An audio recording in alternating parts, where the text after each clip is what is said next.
Hi, this is Alex Engineering Expo. I have recently posted a video about my 3D printer that I recently got. And basically, the way I'm going to explain how it works, okay?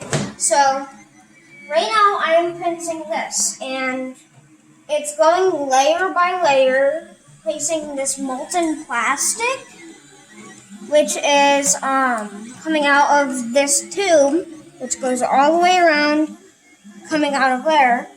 And this, you can see it now pretty good. This is the extruder, this little cube here.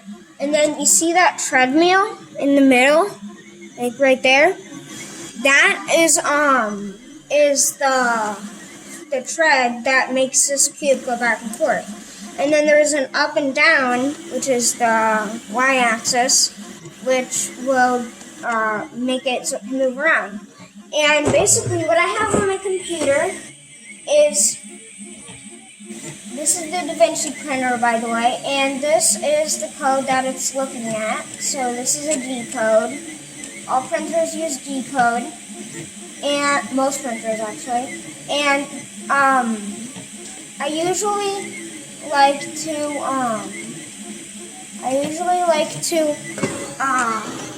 watch it because it's out the molten plastic, and you can change the speed of it in some printers.